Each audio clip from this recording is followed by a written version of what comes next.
Commencer. Euh, Bonjour à tous, il me fait grand plaisir de vous présenter Dr Marie-Louise Leroux, qui est professeure au département d'économie de l'UQAM et qui a une formation d'économiste. Euh, En fait, elle est à l'école des sciences de la gestion. Elle a reçu son doctorat en 2007 de l'école d'économie de Toulouse. Elle a fait ensuite un postdoc à l'Université catholique de Louvain. Depuis juin 2022, elle est coéditrice du journal canadien de l'économie ou de Canadian Journal of Economics. Merci beaucoup d'avoir accepté notre invitation. Merci beaucoup. Je vous applaudirai à la fin, on verra. Ok, voilà. Je vous remercie beaucoup de m'avoir invité, d'être ici. Comme on vient de le dire, donc j'ai une formation d'économie. Le papier que je vais présenter, c'est un papier d'économie. On m'a dit que l'audience viendrait de différents domaines, donc j'ai essayé de vulgariser. Peut-être pas autant que ce serait souhaitable pour certains d'entre vous, mais de ce fait, n'hésitez pas à me poser des questions dès que vous ne comprenez pas. Et on n'attend pas la fin. Je préfère qu'on explique, réexpliquer et que ça soit plus en mode interactif que si on pose les questions juste à la fin. Donc ça, c'est un papier qui a été écrit donc, avec 4 autres co-auteurs, Bertrand Hachou qui est à l'Université de Groningen, Philippe de Donder à la Toulouse School of Economics, Freka Glenzer au HEC Montréal, Min Jun Lee à Carleton University. En économie, on met les noms par ordre alphabétique. Ça veut rien dire. Donc, le titre du papier, c'est At Home versus in a Nursing Home, Long-Term Care Settings and Marginal Utility. Donc, j'ai essayé de faire une... Parce qu'en plus, il faut que j'ai ça. Ah, ok. Bah, sinon, je reste ici. Il faut que je reste ici? Oui. Parce que tenir le micro, je ne sais pas si vous aimez ça énormément. J'ai pas l'âme d'une rockstar, en fait. Ok. Donc, j'ai essayé de traduire ça de la meilleure façon possible à la maison ou en CHSLD, utilité marginale des ressources par mode de prise en charge. Mode de prise en charge, on va considérer 2 modes de prise en charge, le CHSLD ou la prise en charge de la perte d'autonomie à la maison. L'utilité marginale et le concept d'utilité en général, c'est un concept qui est au fondement même de la théorie économique. Donc, je vais souvent parler d'utilité des individus. L'utilité des individus, vous pouvez approximer ça par bien-être. D'accord? Donc, l'utilité, c'est un concept économique dans lequel on met plein de choses. Consommation, travail, loisirs, le fait d'avoir des enfants ou ne pas en avoir. Ce concept, cette utilité, donc ça va prendre la forme d'une fonction mathématique. Mais donc, juste pas, ayez en tête que cette fonction d'utilité, ce bonheur qu'on quantifie, va dépendre d'un tas d'éléments auxquels on fait face dans notre vie. Et ses préférences, ce bien-être va dépendre en particulier de est-ce qu'on est en bonne santé ou en mauvaise santé, et en particulier, est-ce qu'on fait face à une perte d'autonomie. Donc, nous, dans notre papier, ce qu'on va essayer de mesurer, c'est comment l'utilité marginale des ressources, donc la valeur des ressources, est modifiée quand on est en perte d'autonomie par rapport à quand on est en bonne santé, et plus précisément quand on est en perte d'autonomie, à quel point la valorisation des ressources et même des ressources additionnelles va dépendre, cette valorisation va dépendre du mode de prise en charge à la maison ou en CHSLD. Donc ça, c'est le gros pitch. Donc, pour faire une introduction, mais bon, je pense que j'ai besoin de convaincre personne parmi vous, c'est que c'est un sujet intéressant, c'est un sujet important. Pourquoi? Parce que la plupart des pays développés font face à un accroissement de leur longévité, qu'avec l'accroissement de la longévité, on n'a pas forcément que des personnes qui vivent vieux en bonne santé, et que avec l'augmentation de la longévité, on a une augmentation aussi des personnes en perte d'autonomie. Donc, il y a une évaluation qui a été faite du US Department of Health and Human Services qui montrait qu'aux États-Unis, une personne de 65 ans a à peu près 70% de chances d'avoir besoin d'aide, de services de soins de longue durée à un certain moment dans sa vie, et que parmi ces gens-là, 20% euh, auront la malchance de devoir en avoir besoin pendant au moins 5 ans. Au Québec, il y a une étude de Clavet et d'un certain nombre de chercheurs au HEC qui a montré qu'au Québec, le nombre d'individus qui auront besoin d'aide dans leurs activités de la vie quotidienne va sans doute doubler jusqu'à 600 000 à l'horizon 2005. Donc nous, les questions qu'on se pose en tant qu'économiste, ou en tout cas avec le groupe de chercheurs avec qui je travaille, c'est qu'on se dit, puisque les agents, donc les individus, nous, on s'attend à vivre plus longtemps, possiblement avec une perte d'autonomie qui va générer donc des soins de longue durée qui sont coûteux, comment les agents devraient s'adapter et à quel point ils devraient modifier leur comportement d'épargne.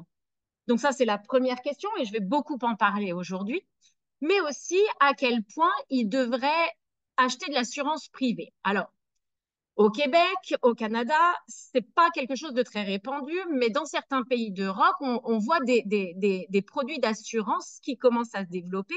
En tout cas, ils prennent pas la tendance que ça prend au Québec ou enfin au Canada, où les produits d'assurance privée ont tendance à disparaître plutôt qu'à apparaître. Bref, je me lance pas dans ce débat-là. Et la dernière question, c'est à quel point l'État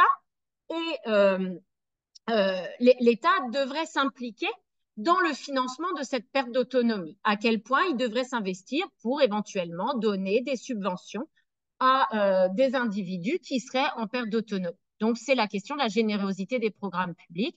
Est-ce qu'on considère que c'est suffisant? Est-ce qu'on considère qu'il faut en faire plus? Et si on en fait plus, où est-ce qu'on met nos ressources? Donc, en fait, la question sous-jacente de tout ce papier-là et de toute cette branche de recherche, en fait, dans laquelle j'ai déjà beaucoup publié, avec d'autres co-auteurs, et sur les questions sur lesquelles on travaille, la question fondamentale, c'est vraiment comment un agent devrait allouer ses ressources au cours du temps, au cours de cette période de vie, donc jeunesse, âge adulte, plus âgé, et à quel point cette allocation des ressources doit tenir compte donc de l'âge, mais aussi de son état de santé. Donc, quand je parle là, dans le terme en anglais, c'est state. State, c'est pour vraiment, ça a comme référence l'état de santé. Et nous, notre point, on n'est pas les seuls à le mettre en avant, mais je vais vous montrer à quel point on diffère des études précédentes. Notre point, en fait, c'est de dire, et c'est quelque chose de reconnu aussi en économie, que cette allocation optimale des ressources au travers des âges et au travers des états de santé va dépendre de ce qu'on appelle l'utilité marginale des ressources, qui va dépendre de l'âge et de l'état de santé dans lequel on se place.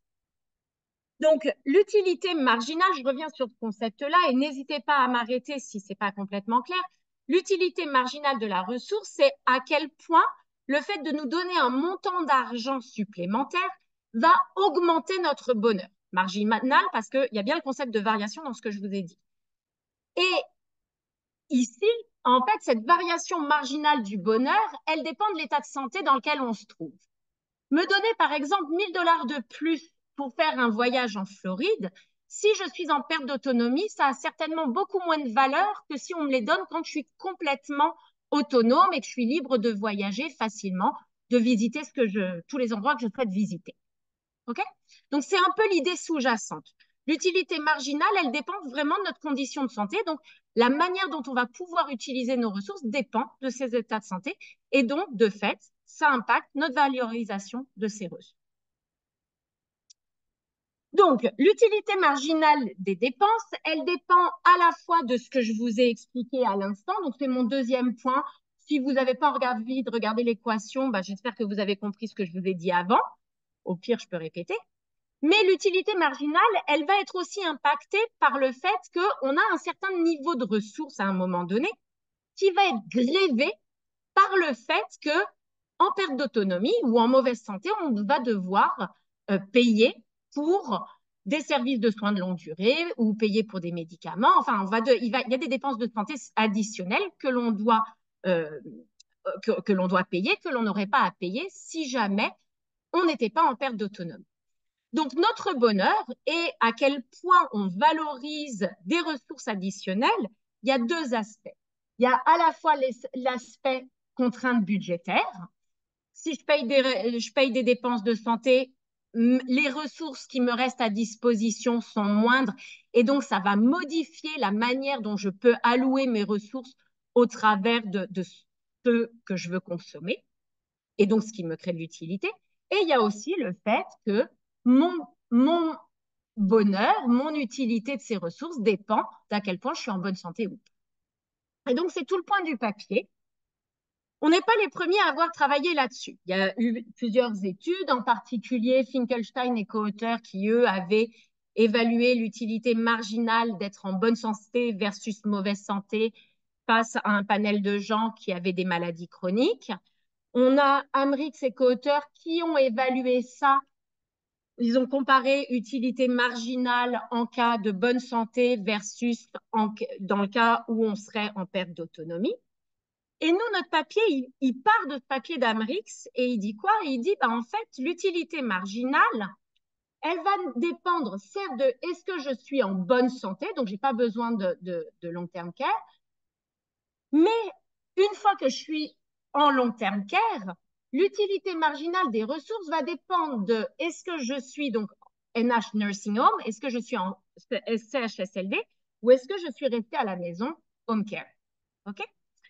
Et pourquoi nous pensons qu'il faut faire la différence? Parce que quand on est en CHSLD, il y a moins de flexibilité pour acheter des services supplémentaires qu'il y en a quand on est à la maison. Quand on reste à la maison, on va faire venir une infirmière, une personne qualifiée qui va nous aider dans notre perte d'autonomie, donc éventuellement à cuisiner, à se lever du lit, à faire sa toilette.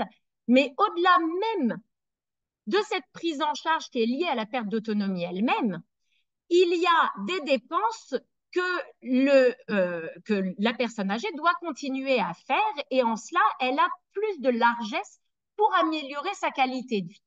Donc, toutes ces dépenses-là, ce sont des dépenses, par exemple, de nourriture, de soins, peut-être esthétiques, j'exagère, mais de soins de qualité de vie, si je puis dire. Il faut continuer. Pardon. Oui. Ah, pardon. OK. Excusez-moi. Donc, en fait, quand on reste à la maison, il y a plus de dimensions pour améliorer sa qualité de vie. Et il y a sans doute aussi une préférence intrinsèque. Ça, on ne peut pas faire la distinction entre ces deux derniers points dans l'étude que l'on fait. Il y a peut-être sans doute une préférence intrinsèque pour rester chez soi dans un environnement familial. Donc, en cela, notre étude porte sur la comparaison de l'utilité marginale des ressources que l'on aurait en cas de perte d'autonomie, que l'on reste à la maison ou que l'on aille en CHSLD ou que l'on reste à la maison. Et l'idée fondamentale, c'est lié à ça, que à la maison, il y a sans doute plus de dimensions par laquelle on peut améliorer son utilité, sa qualité de vie. Oui? Alors, allez-y. Mais si ça ne me plaît pas, je vous arrête.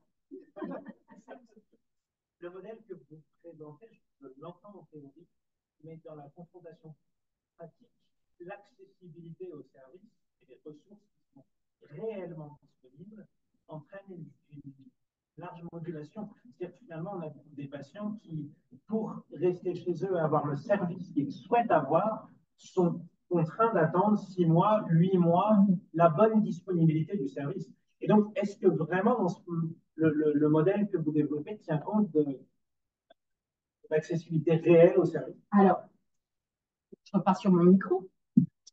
Donc, en fait, est-ce que ce qu'on fait, c'est en confrontation, on peut le confronter à la réalité? OK, donc je peux pas vous dire que je m'attendais pas à ce type de question en venant ici. Mais donc ma réponse, elle va être partiellement satisfaisante, dans le sens où, donc ce que je vous explique, c'est que l'on va essayer d'éliciter des préférences individuelles. Donc dans les questionnaires que l'on va poser, je vais revenir là-dessus tout à l'heure, on on va mettre des hypothèses, on va mettre un contexte qu'on a présenté à nos répondants, aux gens qu'on a enquêtés. Et en particulier, on leur a dit qu'il n'y avait pas, par exemple, de temps d'attente pour aller en CHSLD. On a fait un certain nombre d'hypothèses et en particulier qu'il n'y avait pas, en langage économique, de restriction de l'offre. Donc, ils pouvaient avoir accès exactement au type de... Il y avait... Donc, vous verrez, en fait, on va les assigner de manière aléatoire, donc il n'y a pas de réel choix, mais dans chaque... Donc, ce n'est pas une question qui se pose en ces termes, si vous voulez. Mais est-ce que pour autant, ça ne rend pas notre étude intéressante? Moi, je pense que c'est intéressant, mais ce n'est pas suffisant. Ce qui est, en fait, là où c'est intéressant, cette étude-là, c'est que nous, ce qu'on veut voir, c'est que s'il n'y avait pas de problème d'offre, quels seraient les choix des individus? Qu'est-ce qu'ils voudraient? Et c'est en fait c'est le type de question qu'on voudrait avoir à répondre, plutôt que de dire, bah, on envoie telle personne dans un CHSLD parce qu'il ne peut pas avoir accès à des ressources à la maison. Ça, c'est qu'il y a déjà, il y a une contrainte sur le système. Et donc, nous, en fait, on essaye de voir ce que les gens veulent et après, c'est au système de s'adapter. Et normalement, pas le contraire. Mais ça, c'est... Okay. Tant mieux. Pardon. OK. Donc, en fait, pourquoi bah, j'ai partiellement répondu à votre question ici. Pourquoi est-ce qu'on pense que c'est intéressant? Parce qu'en fait, il y a pas mal d'études qui avaient déjà montré, avant même la pandémie, qu'il y avait une certaine aversion à l'institutionnalisation. Et pendant la pandémie, bah, on sait tous ce qui est arrivé. On a vu à quel point ça avait été relayé dans les médias. Et avec ce même groupe de chercheurs, on a déjà publié un article qui mettait en avant le fait que suite à l'arrivée de la pandémie, il y avait une aversion accrue pour le fait de rentrer en CHSLD et que si les gens avaient la possibilité, ils souhaiteraient l'éviter. Donc, on a, en fait, ce questionnaire-là avait 6 parties. La dernière partie que je ne présenterai pas a fait l'objet d'un autre article dans lequel on a documenté le fait que les gens souhaiteraient, enfin, étaient rendus plus averses suite à la pandémie au fait d'aller en CHSLD et que ça modifiait, encore une fois, leurs intentions départ. Et l'autre chose, c'est que ça rejoint la question que vous m'aviez posée, c'était de dire, bah, si on documente que les gens ont une préférence spécifique pour rester à la maison, bah, quels devraient être les changements politiques? Dans quelle voie devrait-on aller? Si au contraire, ils nous disent, bah non, moi de toute façon, je préfère aller en CHSLD, bah, il faudra prendre d'autres mesures. Donc en fait, nous, notre question de recherche, elle s'intéresse aux préférences individuelles qui ensuite, si tout fonctionnait bien, devrait être traduite dans les politiques publiques qui sont implémentées. Alors, donc en fait, comme j'ai commencé à vous le dire un petit peu, ce qu'on fait, c'est qu'on a construit une enquête qu'on a présentée à des répondants qui étaient âgés entre 50 et 69 ans, canadiens, résidents du Québec et de l'Ontario, qui n'étaient pas en perte d'autonomie. Et on leur a posé un certain nombre de questions, je vais vous les montrer tout à l'heure, pour essayer d'éliciter leurs préférences pour dépenser sous différents types de modes de prise en charge. Donc, CHSLD versus à la maison. Et nous, notre but, ça a été de mesurer ensuite leur utilité marginale à dépenser au-delà du coût même de la perte d'autonomie qui sera différent que l'on soit en CHSLD ou à la maison. Et ce que l'on montre, c'est que nos résultats montrent que, en fait, cette utilité marginale, ce bonheur à dépenser, va être plus important à la maison plutôt que si on se retrouvait en CHSLD.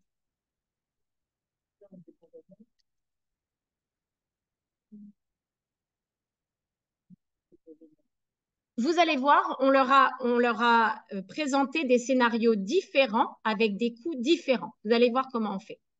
Donc, je vais vous montrer dans un instant. J'espère que ça deviendra plus clair. Sinon, vous me reposez la question. C'est bon? Oh, non? Je peux...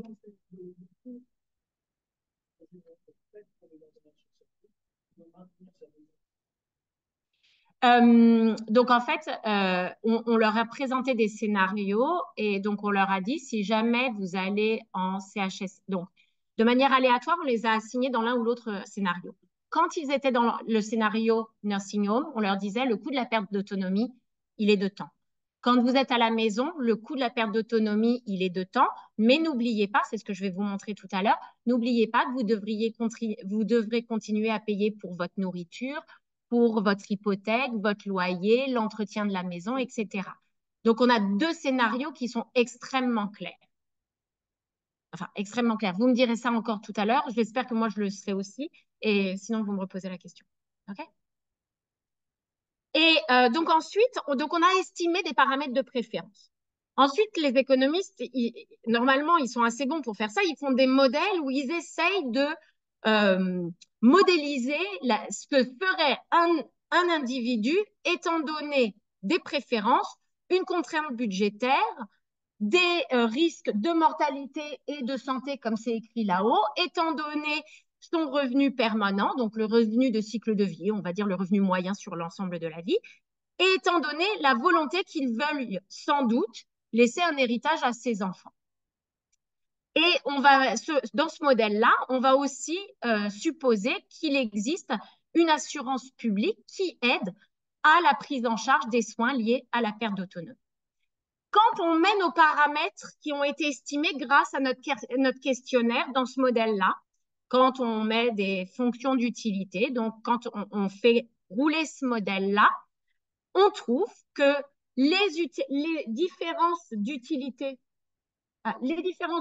marginales, j'arrive pas à pointer, mais enfin bon, c'est là, voilà, c'est ici, les différences d'utilité marginale dans l'un ou l'autre type de prise en charge va influencer de manière significative la volonté d'épargner des individus. Et en particulier, notre modèle montre que les gens voudront plus épargner quand ils veulent quand ils veulent rester à la maison, quand ils restent à la maison.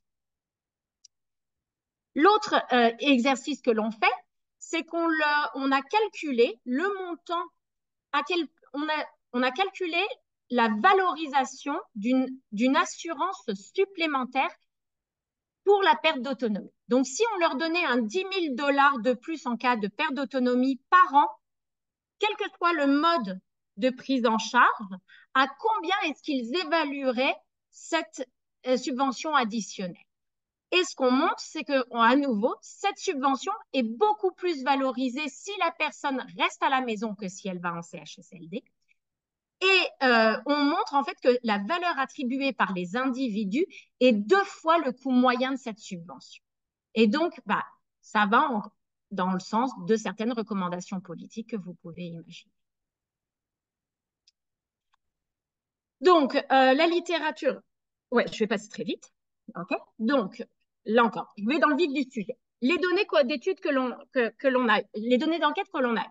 On a monté un questionnaire. On a travaillé avec la firme de sondage Asking Canadians.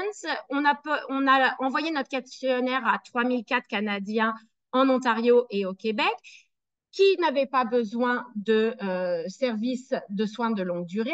On leur a posé beaucoup de questions quant à leur âge, leur situation matrimoniale, le nombre d'enfants, leur ethnicité. On leur a posé des questions aussi sur leurs revenus, leur patrimoine. Est-ce qu'ils étaient propriétaires de leur maison? Est-ce qu'ils avaient encore des dettes? Un certain nombre de choses. On leur a aussi posé des questions, ce que j'appelle risk perceptions, leur perception des risques de longévité et de maladie, afin d'évaluer leur perception de tomber à un moment, d'être en perte d'autonomie à un moment donné dans leur vie, ainsi que le risque de vivre longtemps ou au contraire de mourir jeune. Et on leur a posé des SSQ, donc c'est Strategic Survey Questions. Donc cette question-là en particulier, je vais vous la montrer tout à l'heure, de manière à quantifier, à évaluer leur valorisation des ressources en cas de perte d'autonomie dans un mode ou l'autre de prise en charge versus en bonne santé. Donc, ça, c'est les statistiques descriptives. Je suis désolée, je dois passer un tout petit peu vite là-dessus, mais grosso modo, il faut que vous pensiez que notre échantillon est représentatif des données de recensement au niveau canadien. Donc, on n'a pas de problème de biais, si vous voulez, d'échantillons Donc, notre étude, même si elle est sur 3000 individus, elle est représentative de la population québécoise ontarienne.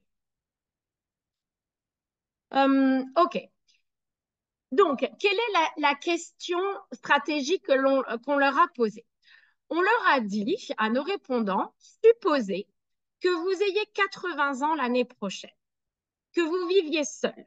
Donc, si vous étiez marié, on suppose que votre partenaire, enfin, si vous étiez en couple, on suppose que votre partenaire est décédé. Il y a une incertitude sur votre santé l'année prochaine. Supposez qu'avec 75% de chance, l'année prochaine, vous n'aurez pas besoin d'aide dans vos activités de la vie quotidienne. Mais qu'avec un 25% de chance, vous avez besoin d'aide avec vos activités de la vie quotidienne. On leur a bien dit, faites attention, si vous avez besoin de soins de longue durée, il n'y a pas d'aide de la famille, il n'y a pas de subvention publique. Et donc, en fait, on les a dans la deuxième, donc on leur a présenté ce questionnaire-là, mais notre population, on les a assignés de manière aléatoire. On a mis 50% dans le cas hypothétique où leur prise en charge serait à la maison, 25% en CHSLD dans une chambre semi-privée, 25% dans une chambre privée. Et on leur a dit, dans ce cas-ci, les coûts de la perte d'autonomie seront de 84 000 $ par an, 78 000 $ par an en chambre semi-privée en CHSLD, 84 000 $ en chambre privée dans le CHSLD et 66 000 en cas de perte d'autonomie et qu'il reste à la maison. Ces chiffres-là, on les a pris d'une étude de Girard et ça représente le coût de la chambre, par exemple, en CHSLD privé ou semi-privé. L'évaluation des coûts à la maison, elle a été faite sur une base de 2200 heures d'aide par an. Ça va correspondre à 6 heures par jour, 7 jours semaine, à 30 $ de l'heure. Je sais, c'est pas gros. Mais vous allez voir, on a fait des tests de robustesse, on a changé un certain nombre de choses. De toute façon, pour éliciter leurs préférences, ces montants-là n'ont pas beaucoup d'importance. J'aurais pu les prendre plus petits, plus grands. De toute façon, on les insère dans le calcul et eux vont quand même à chaque fois nous donner, grosso modo, je vais revenir là-dessus tout à l'heure. Grosso modo, ces montants-là ne sont pas très, très importants à ce stade-ci pour évaluer leurs préférences intrinsèques pour la prise en charge. Qu'est-ce qu'on a fait? On leur a dit, on vous donne un montant W d'argent. Ce montant W d'argent, il était calqué sur leurs revenus déclarés. Et on leur a dit, vous faites face cette année à 2 plans possibles, sachant que l'année prochaine, vous avez 75% de chance d'être en bonne santé, l'année prochaine, 25% d'être en mauvaise santé. Comment est-ce que vous voulez allouer votre richesse? Est-ce que vous mettez votre richesse dans le plan A, qui l'année prochaine vous donnera exactement ce que vous avez mis dans ce plan A, ou est-ce que vous mettez une partie de ce W dans un plan B qui vous donnera un rendement de 4 $ pour chaque dollar investi en cas de perte d'autonomie? Et donc, je vais juste passer sur le tableau qui est là parce qu'il résume ce que je viens de vous dire. Ça correspond plus ou moins à une assurance, dans le sens où on leur dit, ils avaient donc un slider et donc ils devaient faire varier les montants de richesse pour les mettre dans le plan A ou dans le plan B. Ce montant X, il devait être alloué, on leur disait, on leur faisait bouger le slider, donc le slider c'était le montant X, et ils voyaient apparaître en haut W-X vous restera l'année prochaine, soit W-X sur 12 par mois. Et dans le plan B, en fait, ce qu'ils voyaient apparaître, c'était le montant ici, donc le rendement de l'argent qu'ils ont mis dans le plan B, moins le coût lié à la perte d'autonomie, ce qui leur donnait donc ce montant-là divisé par 12.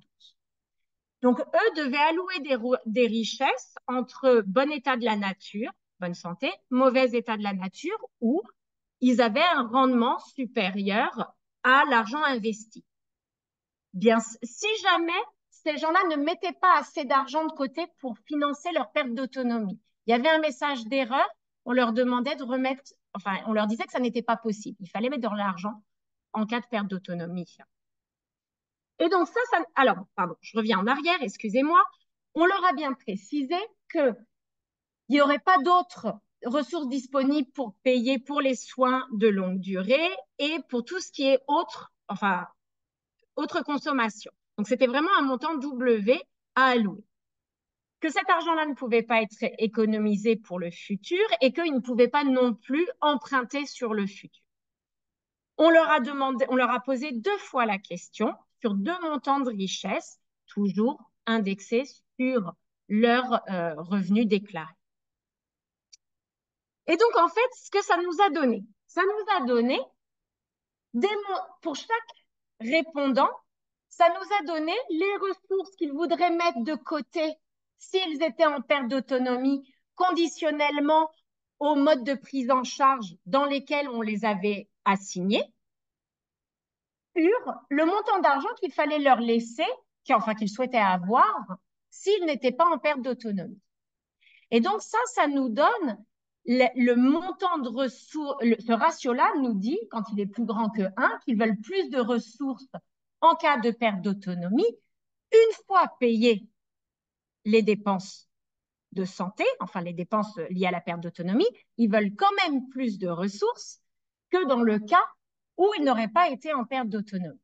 Ce ratio est donc à la médiane plus grand que 1 et on voit qu'il est beaucoup plus grand significativement différent, statistiquement significativement différent, quelque chose comme ça, vous me comprenez?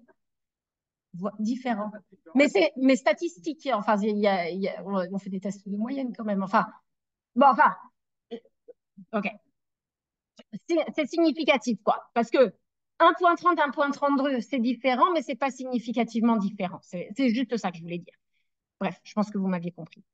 Mais donc, en fait, ici, on voit que le montant de ressources, donc à la médiane, doit être bien plus important quand la prise en charge se fait à la maison que quand elle se fait en CHSLD et quand la différence entre semi-privé et privé n'est pas significativement différente.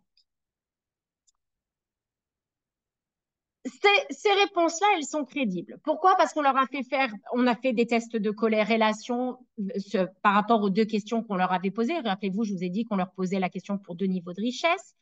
Mais aussi, on leur a posé des questions de compréhension. Et ça revient à la question que vous m'avez posée tout à l'heure. En fait, il y avait plusieurs questions. On leur a posé des questions à la fois sur est-ce que vous comprenez ce qu'on vous fait faire? Et est-ce que vous comprenez l'organisation du système? Donc, en particulier, on leur disait, si vous allez, il n'y a pas de temps d'attente pour aller en CHSLD. Si vous restez à la maison, vous devez continuer à payer votre nourriture et vos frais de logement.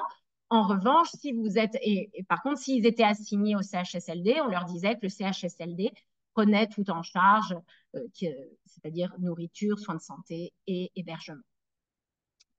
Et donc, en fait, on pense qu'il n'y a pas eu en fait de réponse farfelue outre mesure. Donc ça nous a permis d'estimer des coefficients. Alors, ces coefficients-là, c'est les coefficients qu'on va mettre dans nos fonctions d'utilité dans le modèle de cycle de vie. Donc, vous vous intéressez pas vraiment aux valeurs, enfin, à la valeur elle-même, mais plutôt à l'ordre de grandeur et ce que je vais vous raconter maintenant. Bon, on a posé aussi des questions pour connaître l'attitude vis-à-vis du risque de ces individus, parce que n'oubliez pas, on leur a posé des questions, c'était une loterie en fait. Vous avez 75% de chance d'être en bonne santé, 25% de chance d'être en mauvaise santé. Et il y a des gens qui n'appréhendent pas le risque de la même manière, quoi. Ça se voit dans les comportements d'épargne, nos investissements financiers. On voit que globalement, Les femmes sont plus averses au risque. En fait, il faut que vous voyez 1 sur θ plutôt que le θ. Les femmes sont généralement plus averses au risque que les hommes. Ça, c'est documenté. Enfin, c'est rien de neuf sous le soleil. Ce qu'on montre aussi, c'est que quel que soit le mode de prise en charge, les femmes vont toutes valoriser plus, j'ai perdu, vont toutes valoriser plus les ressources en cas de perte d'autonomie que les hommes. Parce que donc, ce ratio-là est plus élevé pour les hommes que pour les femmes, quel que soit le mode de prise en charge. L'autre chose, alors voilà. L'autre chose, c'est que les personnes avec des ressources plus élevées, donc en particulier deuxième, troisième tertile, vont valoriser plus les ressources à la maison que les personnes dans le premier tertile. Ça, c'est important de le dire parce que c'est quelque chose qu'on va retrouver plus tard dans nos évaluations des comportements d'épargne. Donc, OK. Donc, j'en viens à mon modèle de cycle de vie. Donc, ce que je vous ai dit au tout départ, et c'est là où vous pouvez, enfin, vous pouviez déjà m'arrêter avant, mais vous pouvez le faire ici aussi, c'est que, donc, on a construit un modèle économique de décision de cycle de vie. Donc, on a un modèle où on a, c'est un modèle d'optimisation dynamique où on a modélisé la somme du bien-être des individus tout au long de leur vie en faisant dépendre leur bien-être de leurs ressources, du fait que possiblement ils pouvaient vivre jusqu'à 110 ans, mais attention, on met un risque sur la probabilité de survie et ainsi que sur la probabilité d'être en bonne santé. Donc, ça ne veut pas dire que tous nos individus dans le modèle vivent jusqu'à 110 ans. On a bien entendu d'autres, beaucoup, la majorité qui meurent avant. Et qu'est-ce que je disais? Et donc, ces individus-là, on fait dépendre leur bien-être de leur comportement de consommation, donc implicitement de leur épargne. On fait dépendre leur utilité, comme ça devrait être clair maintenant, de leur statut de santé. Est-ce qu'ils sont en bonne ou en mauvaise santé? Est-ce qu'ils ont besoin d'aide dans leurs soins de longue durée? Et en cas de mort, on va supposer qu'ils ont un certain bonheur à laisser des héritages à leurs enfants. D'accord? Comme je vous l'ai dit, on a modélisé le risque de santé et de mortalité. Donc, on a utilisé des données de HRS pour ensuite pour inclure en fait les probabilités de transition d'un état de la nature à un autre, bonne, mauvaise, soins de longue durée pour nos individus. Et on a supposé que si jamais ils avaient besoin de soins de longue durée, ils restaient dans le même dans le même mode de prise en charge pour tout le restant de leur vie. D'accord? Et ça, on a vu sur HRS qu'il y avait peu de changements d'un mode de prise en charge à un autre au cours du cycle de vie. On a supposé aussi que le coût pris en charge par la personne dépend du mode de prise en charge public, enfin, dépend de l'implication du public, d'une subvention publique plus ou moins élevée. Donc, je n'aurai pas le temps de vous présenter ça ici, mais en fait, on a supposé 2 modes de prise en charge, un plus proche de celui canadien, un plus proche de celui américain. Je ne vous présenterai pas le cas américain. On a supposé donc qu'ils faisaient face à une contrainte de budget avec des revenus d'emploi, des revenus de retraite, avec des taux de remplacement qu'on a calés sur ce qu'on observe au niveau québécois et canadien. On a supposé que la taxation était progressive, qu'il y avait des transferts min-stated, donc des transferts pour les très bas revenus, de manière à prendre en charge la perte d'autonomie lorsqu'ils sont en dessous d'un certain seuil de revenus.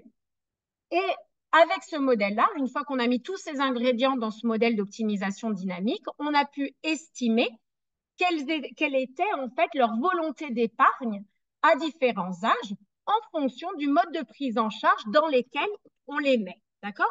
Donc, si on le mettait dans le mode de prise en charge à la maison, on leur assignait les coefficients de préférence personnelle état HC.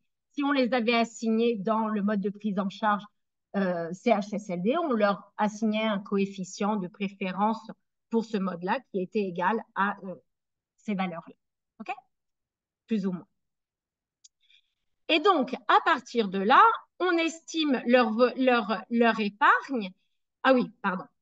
Dernière chose, dans le modèle canadien, on a supposé que la subvention donc était universelle mais partielle. Donc, elle réduisait le coût de la perte d'autonomie de telle sorte à ce que le mode de prise en charge coûtait à la personne, cette fois-ci à l'individu, 24 000 $ à peu près. Donc, c'est un maximum de 2 000 $ pour une chambre en CHSLD. Donc, ça, c'est des données RAMQ. Un peu moins cher si on est dans une salle, dans une chambre semi-privée. Et alors là, c'est là où je sens que peut-être vous n'allez pas être content, mais c'est pas grave, je m'expliquerai après. Et puis, c'est quand même bien ce qu'on fait, vous comprendrez. C'est qu'on a pris un estimé assez conservateur du coût de la perte d'autonomie quand on restait à la maison. C'est qu'on a dit que le coût de la perte d'autonomie quand on restait à la maison était aussi coûteux pour la personne que d'aller en CHSLD. Voilà, j'ai vu votre tête. Bon, pourquoi est-ce qu'on a fait ça? Parce que vous allez voir dans ce que je vais vous présenter après, il y a plusieurs raisons. La première raison, c'est qu'on n'a pas de bons estimés, de bonnes études qui estiment le coût de la perte d'autonomie à la maison. La deuxième chose, c'est qu'en faisant cette hypothèse-là, on ferme le premier canal dont je vous parlais au tout début de ma présentation, qui était lié au fait que l'utilité dépendait aussi du coût de la perte d'autonomie et pas seulement d'un aspect de préférence. Mais là, comme je suppose le même coût, ben en fait, je ferme un canal par lequel les gens préféraient un mode de subvention, un mode de prise en charge plutôt qu'un autre. Donc, si c'est pas transparent, et puis de toute façon, on fait des tests de robustesse avec d'autres coûts et des coûts plus élevés pour home care, et on retrouve quand même ce que je vous explique maintenant. Donc, ce que je vous explique, c'est que on a évalué l'épargne disponible des agents à 66 ans, et on voit qu'en moyenne, cette épargne disponible, elle est bien plus importante quand on est en home care que quand on est en CHSLD. Et donc, c'est ce que j'ai écrit ici en bleu, c'est qu'en fait, cette différence ici d'épargne en home care plutôt qu'en CHSLD, elle est entièrement due à une différence de préférence pure, de préférence intrinsèque, puisque j'ai fermé le canal par lequel les gens pourraient éventuellement vouloir épargner plus, parce que la perte d'autonomie à la maison pourrait coûter plus. Je l'ai fermé, ce canal-là. Donc là, dans mon modèle, ce que ça traduit, cette différence d'épargne n'est traduite que par une différence de préférence intrinsèque pour consommer à la maison plutôt qu'en CHSLD, au-delà même du coût de la perte d'autonomie. Et ce qu'on montre, c'est qu'en particulier, ces différences-là, elles sont conduites, elles sont liées aux terciles les plus élevés de revenus. Ce n'est pas très étonnant. Donc, on a pas mal de tests de robustesse. Je passe là-dessus. Je vous l'ai déjà dit, on a fait des tests de robustesse en particulier où on a supposé que la perte d'autonomie était plus coûteuse à la maison qu'en CHSLD. Et on retrouve toujours le même type d'intuition, qu'il y a une préférence personnelle intrinsèque à vouloir rester à la maison.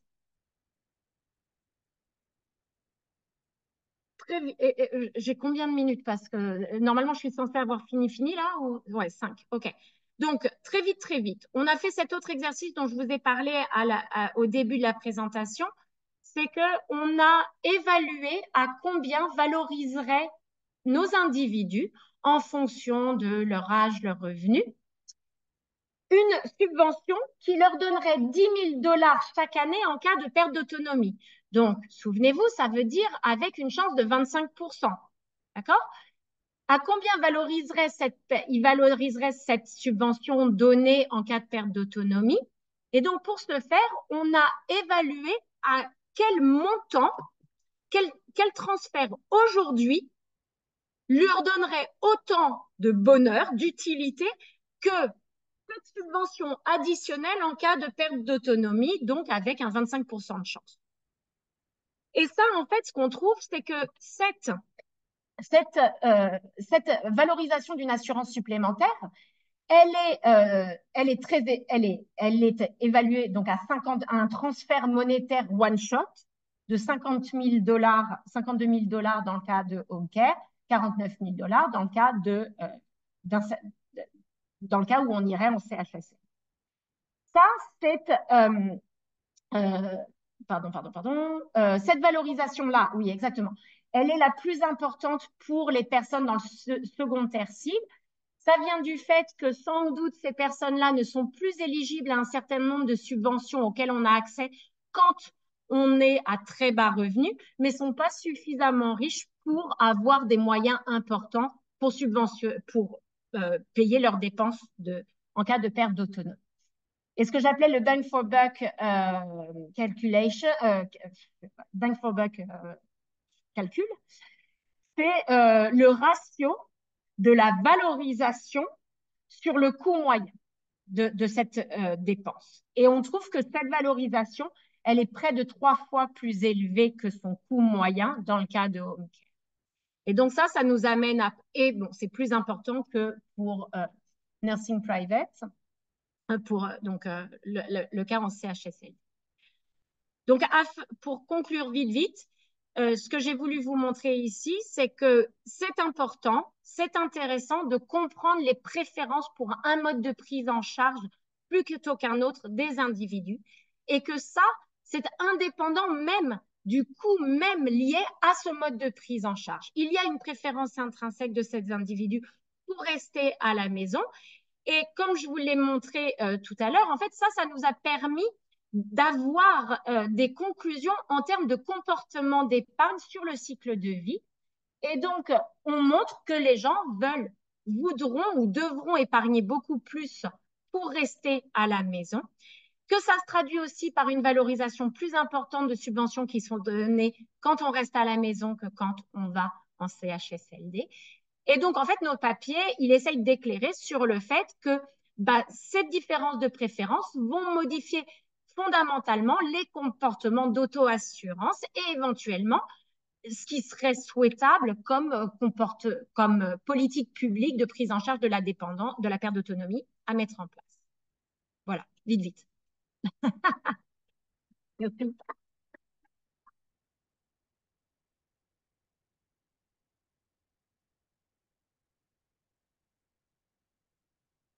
Oui.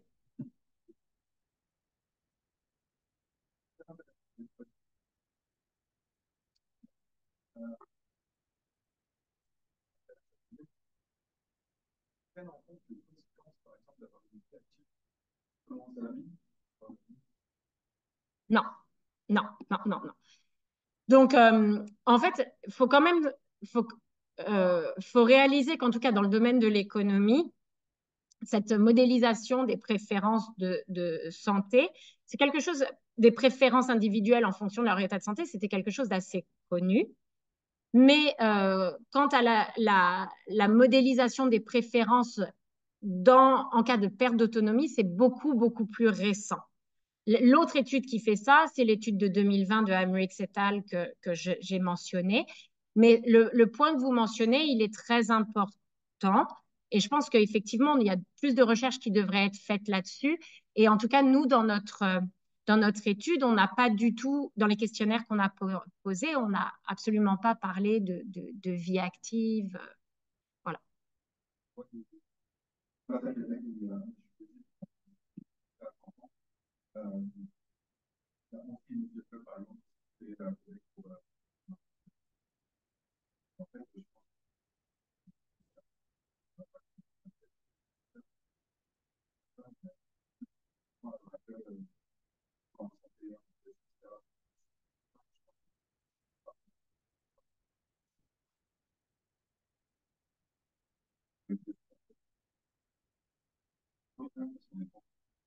Non, mais en fait, je pense que là, ça sort même du domaine de ce que je viens de vous présenter. Enfin, Moi, je suis économiste public, vous n'avez pas à me convaincre qu'il faudrait prendre des politiques importantes d'investissement pour faire face au vieillissement de la population et qu'il faut des politiques pérennes aussi. Et ça, c'est le gros problème, mais malheureusement, c'est pas juste au Québec.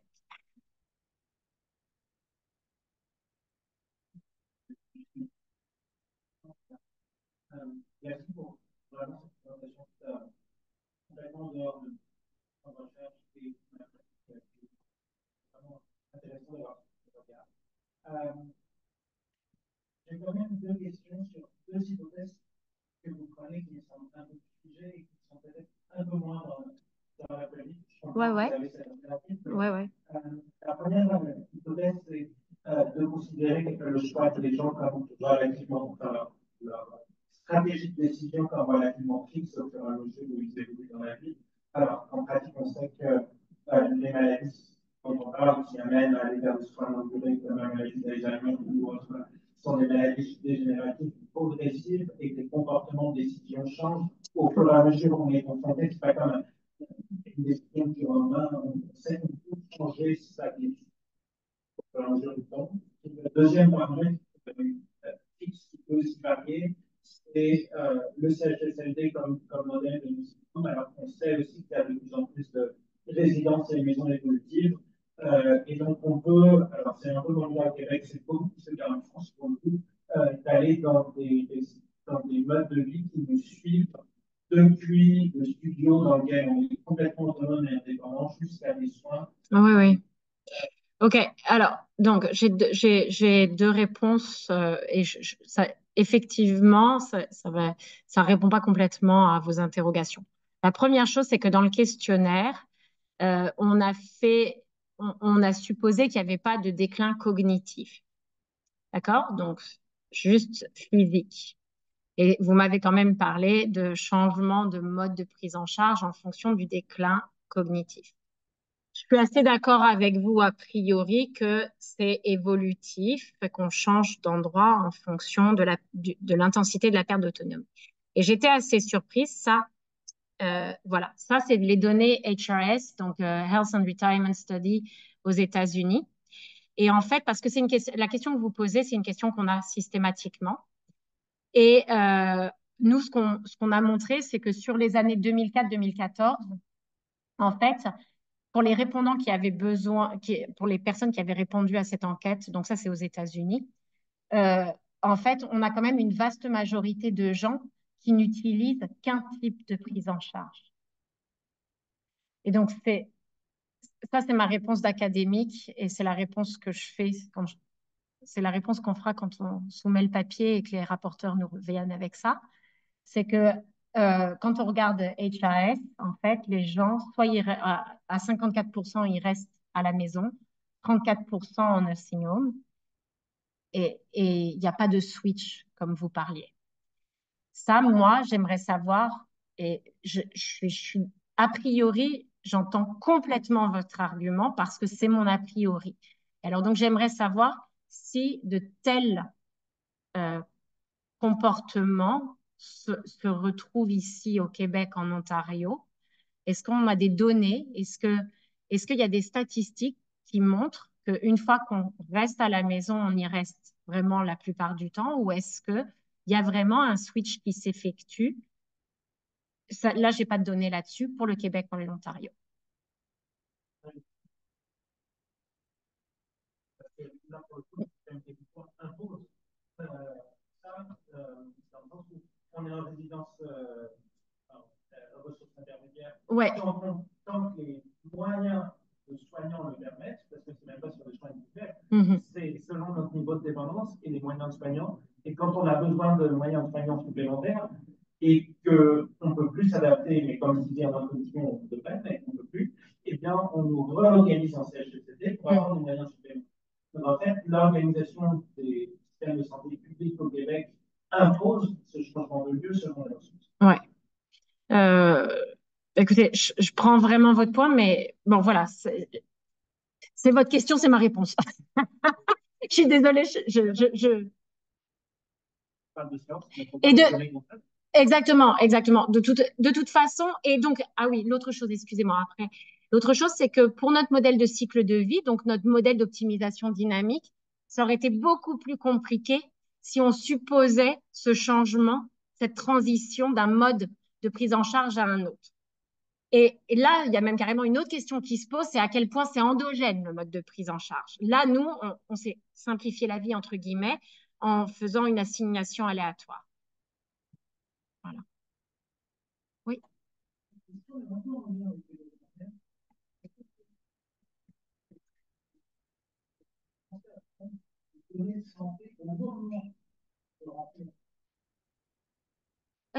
Pour les personnes? Oui.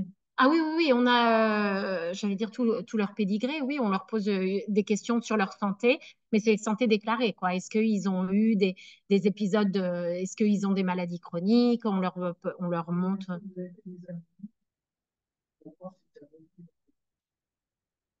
Euh, pour l'estimation des préférences, oui. Donc, regardez, en fait, pour Donc, le tableau que je vous ai présenté ici, là, c'est par donc les préférences pour un type de prise en charge versus un autre. Là, je l'ai différencié entre hommes et femmes et revenus. Et en fait, on a tout un tableau où on prend en compte aussi les caractéristiques de santé. Mais j'ai plus l'idée de comment ça varie. Mais on a introduit plus de caractéristiques sociodémographiques pour voir comment, en déviant en fait de ces chiffres, comment ces chiffres-là sont modifiés quand on rajoute des caractéristiques différentes. L'autre chose, c'est que dans notre modèle de simulation, donc notre modèle de cycle de vie, on prend des probabilités d'être en bonne santé, mauvaise santé, qui dépendent de l'âge, du revenu et il y avait encore autre chose. Donc, en fait, qui sont calés sur les individus qu'on a sondés.